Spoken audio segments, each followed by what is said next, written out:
গত পরশুদিনই যেদিন ঘটনাটা ঘটেছে বিএমডিএকে আমি নির্দেশনা দিয়েছি যে এরকম আরও কোনো অবৈধ কোনো গর্ত বা এরকম আরও কিছু আছে কিনা সেগুলো আইডেন্টিফাই করতে, এবং করা হলে সেগুলো কারা করেছে তাদের বিরুদ্ধে আমরা অবশ্যই ব্যবস্থা নিব, এবং সেইগুলো যেন বন্ধ করে পরবর্তীতে যেন আর কোনো দুর্ঘটনা না ঘটে সেটার জন্য আমরা কাজ করব। বিচারটার বিষয়ে হচ্ছে আমরা লিখিত যে শিশুটি ভিকটিম আর কি তার পরিবার থেকে অভিযোগ করলে আমরা অবশ্যই সেটার মামলা নিয়ে আমরা সেভাবে পরবর্তী যে কার্যক্রম সেটা আমরা চালাবো। যদি অভিযোগ নাও আসে সেক্ষেত্রেও আমাদের আইনি যত সুযোগ আছে সেটার জায়গা থেকে আমরা আমাদের পক্ষ থেকে কাজ করব।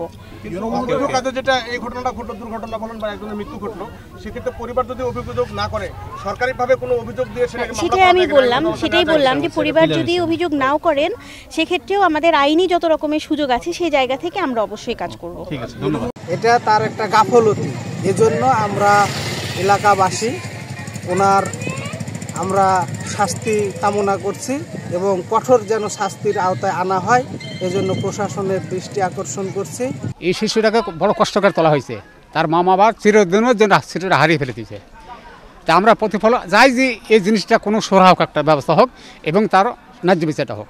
বরেন্দ্র অঞ্চলে একটা ডিপ বসাতে গিয়ে কয়েক জায়গাতে বোরিং করতে হয়, তো সকলেই যেন সতর্ক হয়। সারা দেশবাসী, এখানে শুধু আমার এলাকায় নয়, সকলেই যেন এ সমস্ত বিষয় থেকে সতর্ক হয় যাতে করে মানুষ দুর্ঘটনা থেকে বাঁচতে পারে। সর্দার পাড়াতে আরো 2টা ওরকম মোটরের গর্ত আছে, তো ওই 2টা বন্ধ করা তো দরকার। আমাদেরও বাচ্চা আছে।